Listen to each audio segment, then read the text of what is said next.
All right. Question here says, this community cannot wait long for the next CD10 council member to get acclimated. What will your first 3 priority policies be while you're in office? Thank you. Number 1, cut the police budget by 50%, starting with a 10% cut. Number 2, enforce that 50% of all new developments and even retroactively implement that as of 2016. That all 50% of all units be reserved for low-income housing, and to actually recalculate low-income housing in CD10 and the city of Los Angeles. And then number 3, free public transportation. The city gets so much money from Measure M money, right? And we're going to be waiting until the next 3 or 4 generations until this rail project is done. Several billions and maybe even trillions of dollars. You can implement a free public transportation bus system today. And the bus rights union has been saying that for the last 20 years. And with all respect to all the candidates, I've been on the front lines fighting for free public transportation. No cars in LA, and a public bus system that actually serves our people for the last 15 years. And none of us have actually been here in the room helping us with that fight. And so, as a city council member, I would like to work with a lot more folks. Thank you. Thank you. I appreciate the question. 3 priorities that I want to articulate. The first of which is homelessness. The second of which is homelessness. Imagine what the third is, homelessness. My platform as well, the number 1 thing as a humanitarian is homelessness and the mentally ill. And third is affordable housing and to work to do something about our schools that are in shambles to help bring the educational levels up for our children that fail.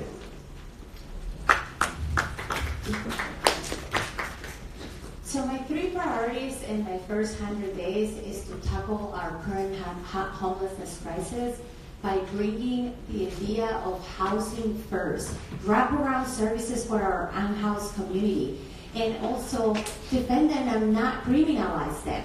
Second, homelessness is happening because of the current affordable housing crisis that we're in.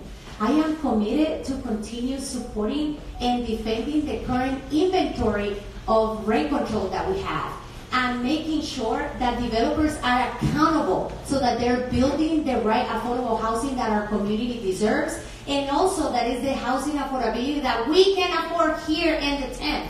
And third, we need to tackle our climate crisis by getting LA to 100% renewables, by benefiting people of color, Black and brown communities first, creating local good jobs, creating a pathway of local jobs that can really revitalize our community and bring economic prosperity. We have to make sure that we elect somebody that is going to make our city work for us.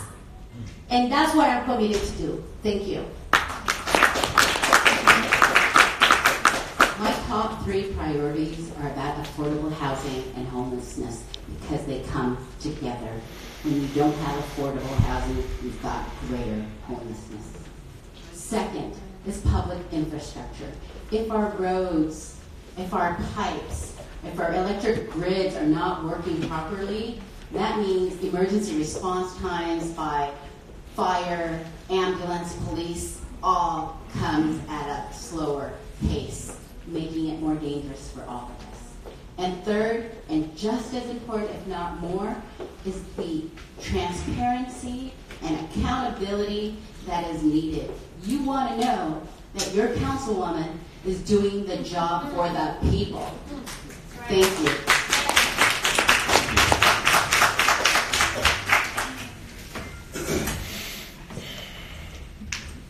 Question comes in saying, isn't the reason that affordable housing is so hard to build the opposition by neighborhoods at neighborhood councils? How do you propose to overcome NIMBY delays that result in killing important projects that the community needs? Sorry, could you repeat the first part of the question? It says, isn't the reason that affordable housing is so hard to build is due to the opposition by neighborhoods and neighborhood councils?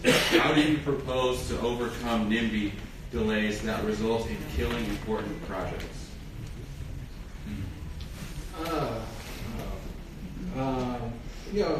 I'm going to be frank. I think that neighborhood council and the neighborhood council system actually needs to be reformed so that it's welcoming to everyone.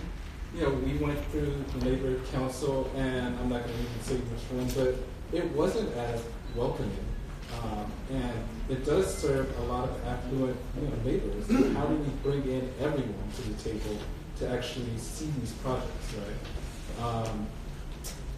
I think that's my answer. Thank you. I believe those that we call NIMBYs too much attention, rather than spending a bunch of time fighting with them about building a project. We should find other places to build a project that would welcome them. And that's how you get affordable housing projects built. Public lands, the Metropolitan Transportation Authority, the sites where there are staging areas, those then become candidates for affordable housing, supported housing. And I simply believe that our energy has to be directed toward those who welcome the opportunity to have a $75 to $100 million investment in their neighborhood so their property values can be enhanced. Those who do not want that, we can just simply keep it moving. Thank you. I think it's simple. Just start by building properties on the land that the city owns. They own a multitude of land. And change policy. Yes. Just because you build a house that is affordable in a community that is next to a house that costs more, that is not going to be affected by their value. And you can build homes and houses today with cheaper materials that look just as nice as the house next door. I think that is the solution to the problem. All right. Thank you. Friends, it's really easy to blame people. Where we have developers that have city council members and elected officials in their pockets. It's really easy to turn around and tell your neighbor, oh, well, you don't want any more affordable housing in our area. Raise your hand if you want to see more affordable housing in your area. Thank you. Because I think the consensus here is that developers are putting us against each other. And we have city council members today and elected officials that are complacent to that. We can bring people together. And actually, in the neighborhood council, which I have served and I have attended many of different ones now in our community, I have seen great disruption around this issue. But we need to find consensus, and for that, we need leadership. Leadership that is going to bring us together. Leadership that is not taking money from developers. Leadership that is going to get elected officials and other people accountable. And that's what we need in our district in order to combat this NIMBYism. Turning the head away and pretending it's not happening is not enough. Thank you. Probably defining affordable housing can get us all to understand what affordable housing is. Okay? Because some people think $2,500 for a one-bedroom is affordable housing. I certainly don't. People who think $1,200 isn't affordable, I think I can agree with that. But there are those in our community who cannot afford $1,200 for a one-bedroom. We need some that might be only $500. We have different price points about what affordable housing means. So we need to really understand. We need to hear. We need to see what's going on. We have people who cannot afford the going rate. We have people who need help. We have services. Did you know that the city actually gives people who are going to be homeless soon money to stay in? They get like cash to stay in. Did you all know that? Did you know you can call and get this special perk for a little while? I'm actually proud of the city for doing this because it keeps people in homes. But this is not something that we could continue to pay for as a city. So we need real solutions, which means real homes, which means we need to bring in maybe modules that are cheaper. We've got to find ways to build cheaply. All right, so we're moving to our last question, which will be followed by a 1-minute closing statement for each candidate. And again, we want to say thank you for your time. The wealth divide continues to widen with an increasingly low-income population struggling to meet housing, food, healthcare, and other burdens. What is your plan to bring jobs to the community and work with schools to create strong workforce pipeline? I mean, my plan goes back to my platform. Cut the LAPD budget. Just picture 10% of their budget needs 1,000 cops. They have almost 10. They have more than 9,000 officers, right? Imagine if you had 5,000 more jobs, right? And they get paid very high money, right? So that could almost be probably 10,000 jobs, right? If you just cut their budget, you can have more jobs in that city. Thank you. Emphasis needs to be placed on those who deserve a second chance so that there's a ready workforce. The public sector can drive that in part, but it's really a private sector opportunity where most of the jobs will come from. And I would say that we need to have jobs that pay a living wage plus.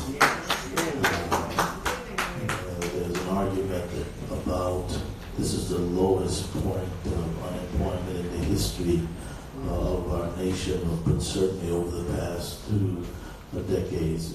But they don't afford individuals enough to pay the rent. To the extent that that is the case, we have to talk about quality jobs.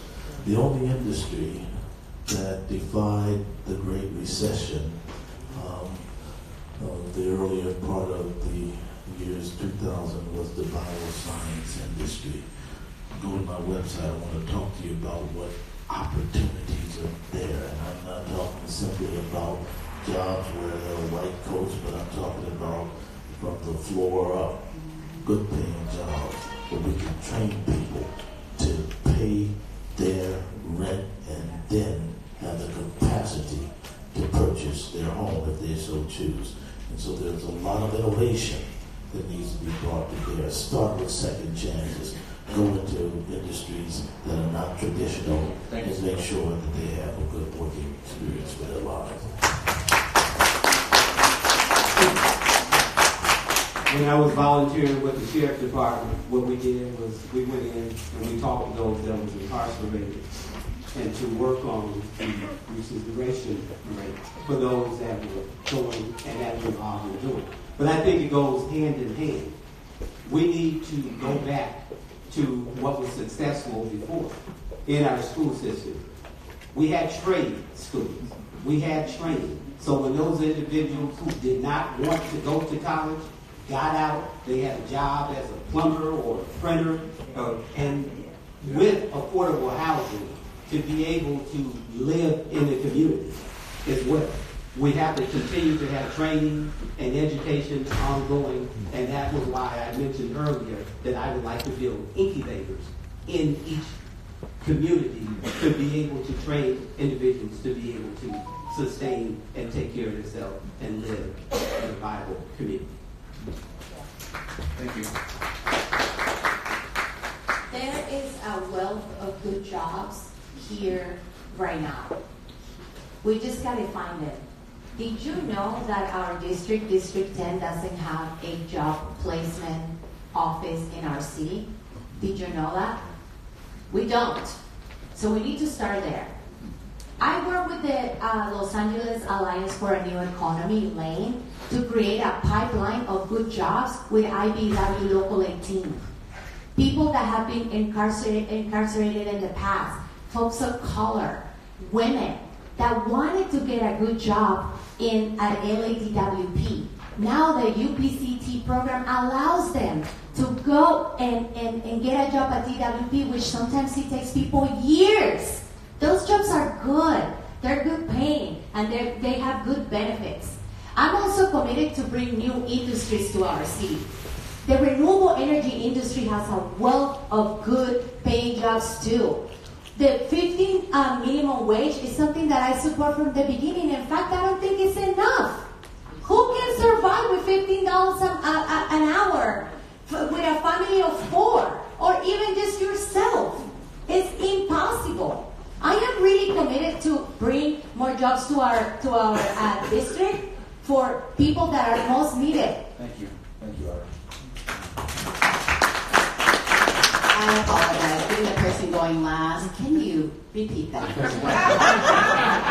problem. Sorry. I think I would be doing the same thing if I was in your position. But anyway, the wealth divide continues to widen, and with an increasingly low-income population, struggling to meet housing, food, healthcare, and other burdens. What is your plan to bring jobs to the community, to work with schools, and bringing a strong workforce pipeline? Okay, so how do we bring more jobs to this district where some of our students really can't read at the 9th, 10th grade level and graduating from high school? We need them to be able to have opportunities to earn a livable wage. So we need the trade schools, we need the vocational, we need to give incentives for small businesses to come in and hire our aged-out foster youth, our young people who need jobs. You know what? They need some job training. Because I've worked with young people, and sometimes I get a little frustrated because I'm supposed to acknowledge everything that they do. I don't know if any of you have been working with our young people who need a lot of good job, good job, good job, because they've always been told, you're great. You're great, but we need you to be able to hold this job down, and we're going to teach you how to do it. I was an attorney for abused and neglected children at DCFS. I represented these kids. I know what they need, and I would work my tail off to ensure that these children who are getting older will figure out how to survive. So we reached the end of our questions. Thank you guys for your questions. We're sorry if it didn't get answered, obviously. We had a lot of questions coming in. We did our best.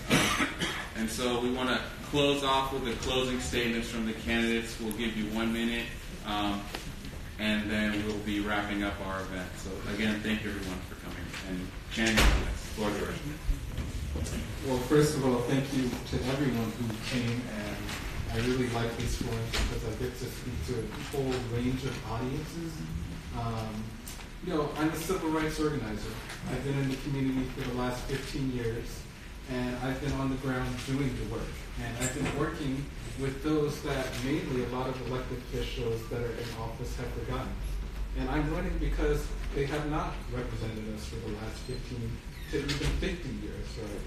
And if they're doing such good things, because at every beginning of every meeting they congratulate each other, they give themselves awards, and they act like things are getting better, but the homeless population is getting worse. The housing crisis is getting worse, right? And organizers have been organizing and reaching out to them for so long, and they have not. They have not actually responded. So I'm running as an organizer because it's time to stop asking them to do stuff and to just get up and do it yourself. And so I ask for your help to help me to be able to do that, to bring all of your issues into City Council, and to actually take on the entire establishment with you. Thank you. Shout out to the Ethiopian Democratic Club. Why don't we give them a round of applause?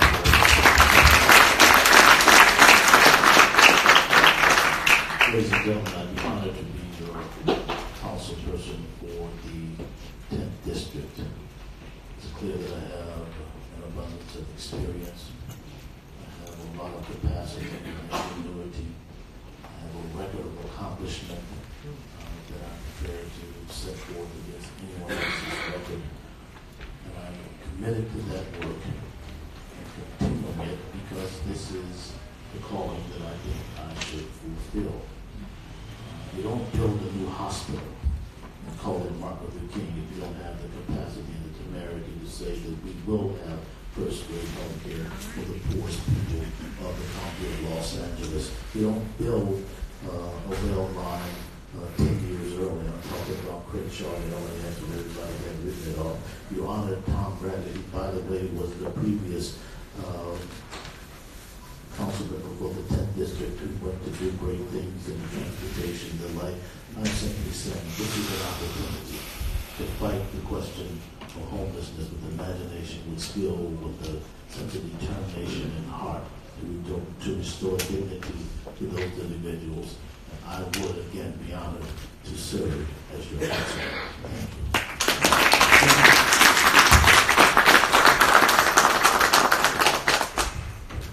Again, as a community activist, I stand up for the people in the community.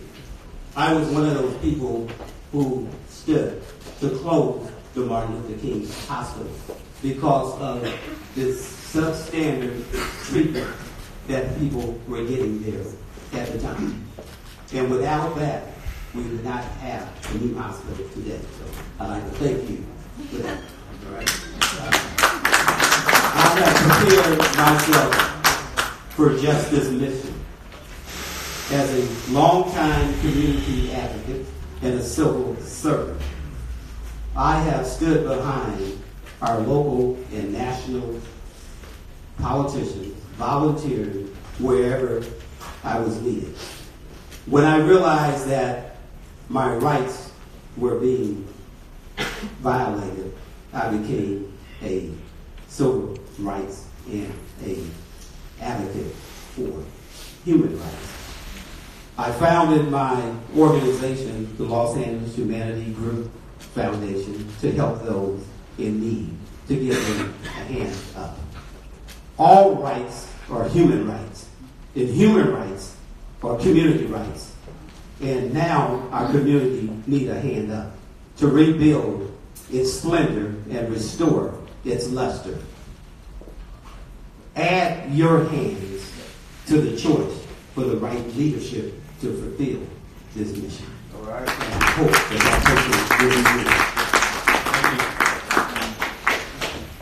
Thank you so much for the invitation to participate. Thank you.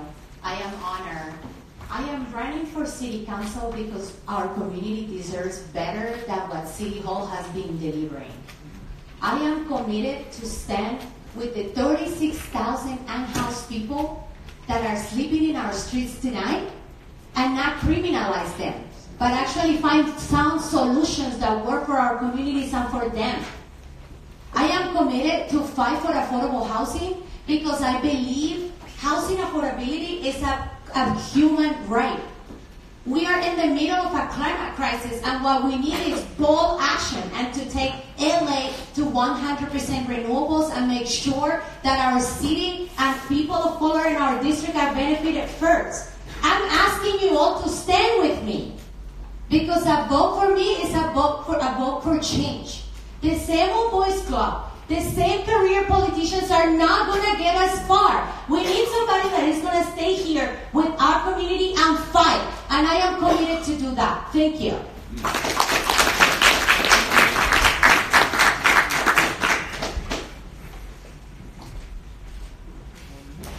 I first came to this district at the age of 3, following my parents. We immigrated here.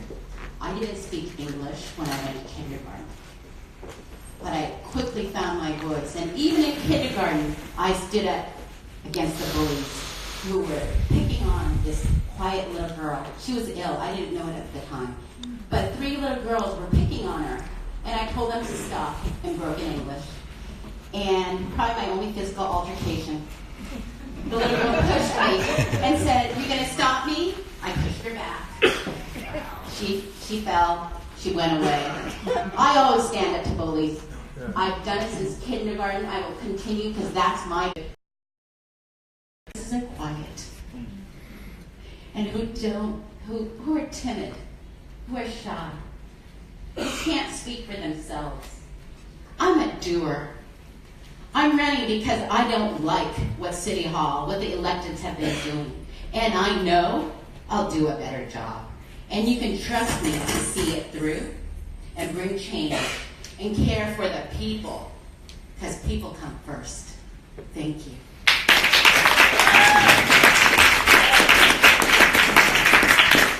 So that'll conclude our event. We want to thank you guys for coming out, and let's just give a big round of applause for all of you.